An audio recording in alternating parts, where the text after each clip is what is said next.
Question number 12, chapter 3, question number 12. A ball is dropped from a height of 90 meter on a floor. At each collision with the floor, the ball loses 1/10 of its speed.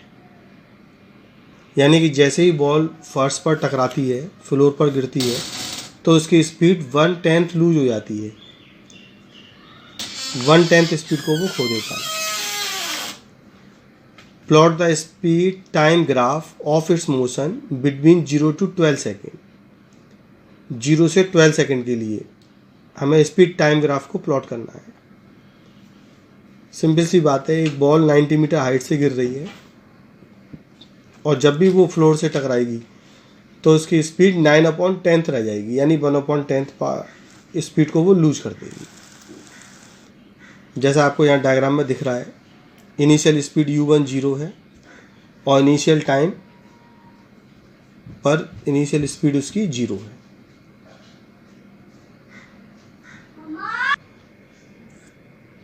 तो जब time 0 है तब speed भी 0 रहेगी। तो first reading है हमारी curve plot करने के लिए, 0 टाइम पर स्पीड 0 है। इनिशियल टाइम 0 पर स्पीड भी 0 थी। अब 90 मीटर हाइट से गिरने के बाद जब ये फ्लोर पर टकराएगा तो हमने मान लिया इसकी स्पीड हो जाएगी u2। u1 = 0 से फ्री फॉल करेगा और 90 मीटर हाइट से गिरने के बाद फ्लोर पर टकराने से ठीक पहले, just before striking the wall, striking the floor, floor पर टकराने से ठीक पहले उसकी स्पीड u2 है। क्योंकि टकराने के बाद तो उसकी स्पीड 9/10 रह जाएगी, तो u2 हम कैलकुलेट करेंगे। तो v = u + at से u2 इक्वल हो जाएगा u1 + g t1। t1 is the time which is taken by the ball to travel 90 metre depth. तो अब इस तरह u2 फाइंड करना है, u1 0 है, g 10 है और t1 अननोन है। तो t1 के साथ इक्वेशन 1 बना दी हमने इसकी। अब दूसरा हमें h पता है, हाइट h पता है, तो ये फॉर्मूले का यूज भी कर सकते हैं। u2 square = u1 square + 2gh। u2 square = u1 की वैल्यू 0 है, 2g 10 है और h 90 है। तो यहाँ से u2 आ जाएगा 30√2 मीटर पर सेकेंड। इस u2 को यहाँ पुट कर देते हैं इक्वेशन 1 में और 10 से डिवाइड करके t1 आ जाएगा। तो u2 है 30√2, 10 t1, तो t1 आ गया 3√2, यानी कि 4.242 सेकेंड। तो 4.242 सेकेंड पर उसकी स्पीड हो गई 30√2। इनिशियली 0 टाइम पर स्पीड 0 थी और अभी हमने कैलकुलेट किया कि 4.24 सेकेंड पर उसकी स्पीड हो जाती है 30√2। और अब वो फ्लोर से टकराएगा तो टकराने का टाइम नेग्लिजिबल माना जाता है। फ्लोर पर टकराएगा तो टकराने का टाइम नेग्लिजिबल माना जाएगा, यानी टकराने में, फ्लोर से टक्कर करने में, कोलिजन करने में कोई टाइम नहीं लगेगा। तो 4.24 सेकेंड पर वो फ्लोर पर कोलाइड करता है और आफ्टर कोलिजन टाइम भी 4.24 ही माना जाएगा और उसकी स्पीड रह गई 9/10। अकॉर्डिंग टू क्वेश्चन 1/10 लूज हो जाती है। तो 1/10 लूज हो गई तो बची कितनी, 1 - 1/10, यानी कि 9/10। तो 30√2 का 9/10 यानी कि 27/√2 स्पीड हो गई उसकी उसी टाइम 4.24 पर। ये ध्यान रखने वाली बात है, इनिशियली 0 पर 0 थी, 4.24 पर 30√2 हुई और फिर 4.24 पर ही 27√2 हो जाएगी।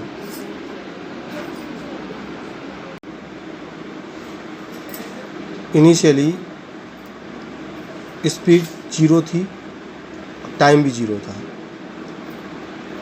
फिर इसे फ्लोर तक आने में टाइम लगा t1 यानी कि 4.242 सेकेंड और स्पीड हो जाती है 30√2।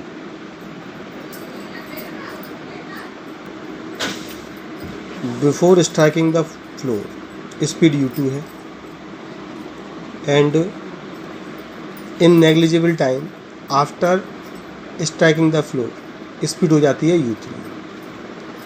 t2 टाइम टेकिंग 0 रहेगा, क्योंकि कोलिजन टाइम को हम नेगलेक्ट कर सकते हैं। After collision u2 changes to u3, u2 u3 में बदल जाएगा, और सच दैट स्पीड क्या हो जाएगी, इसमें u3 हो जाएगी u2, और इसमें से 1/10 लॉस हो जाएगी अकॉर्डिंग टू क्वेश्चन, तो बचेगी 9/10। तो स्पीड आ गई 27 और टाइम लगा 0, यानी 4.242 सेकंड पर ही स्पीड थी 30√2 थी, और 4.242 सेकंड पर ही स्पीड 27√2 हो गई। दोनों स्पीड सेम टाइम में हो गई। इसीलिए मैंने अभी बताया था आपको 4.24 पर ही 30√2 स्पीड है, और 4.24 पर ही 27√2 स्पीड है।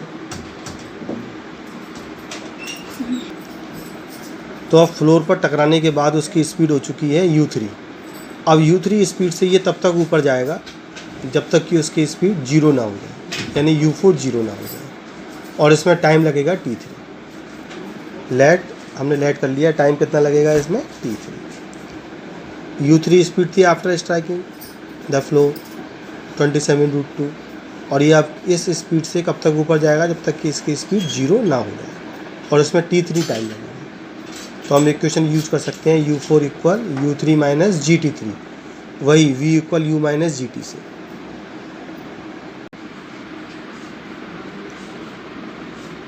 u4 0 है, u3 27√2 है, माइनस G10 और t3। तो यहाँ से आप इसको कैलकुलेट करके t3 फाइंड कर सकते हैं, और t3 आ जाता है आपका 27 और √2 की वैल्यू पुट कर दी आपने, तो ये आएगा 27 इंटू 1.414, यानी कि 3.81 सेकेंड। तो अब इसे यहाँ से ऊपर तक जाने में, मैक्सिमम हाइट तक जाने में, जहाँ स्पीड 0 हो जाएगी, 3.81 सेकेंड का टाइम लगेगा। और हम कैलकुलेट कर चुके हैं पहले ही, 4.24 सेकेंड हमें पहले ही लग चुके हैं।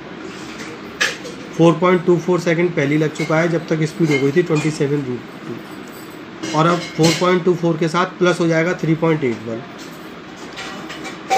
4.24 के साथ ये और प्लस कर देंगे, तो इसके बाद टाइम आ जाएगा आपका 8.05, और 8.055 सेकेंड पर उसकी स्पीड u4 इक्वल 0 हो चुकी है।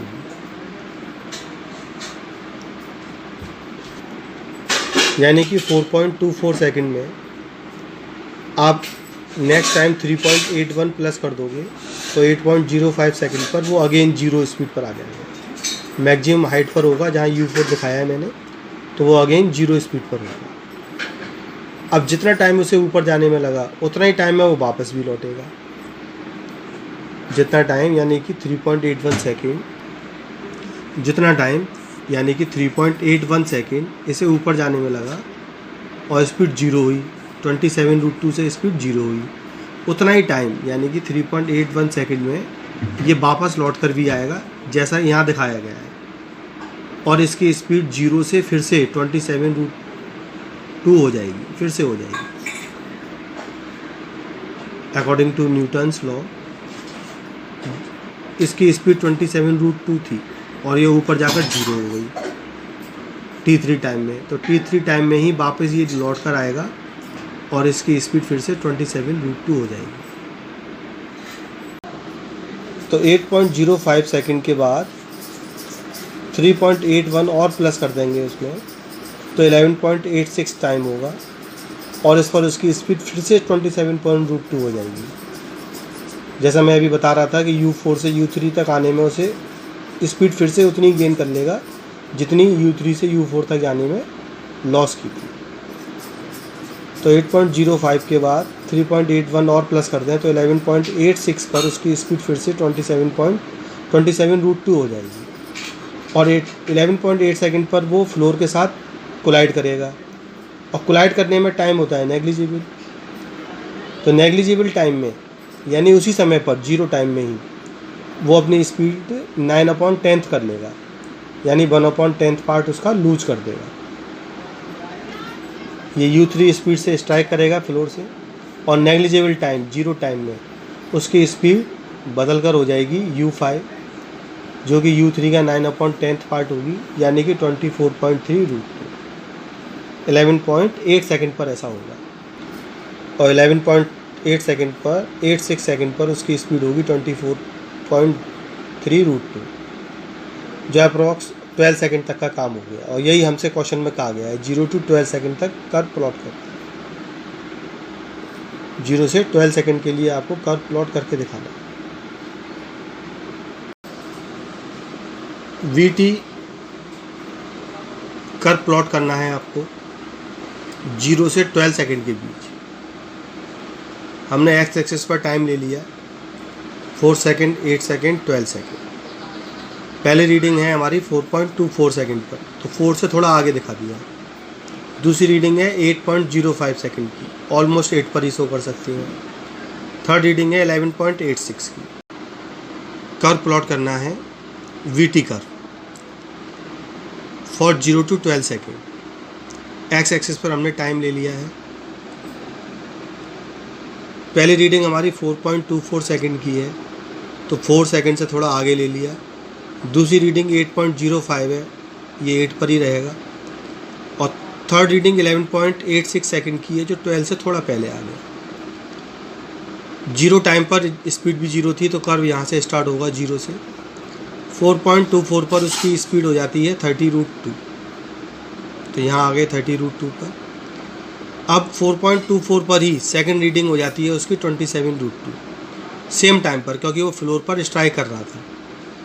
तो 4.24 पर 2 रीडिंग थी, एक 30√2 और दूसरी रीडिंग थी 4.24 पर 27√2।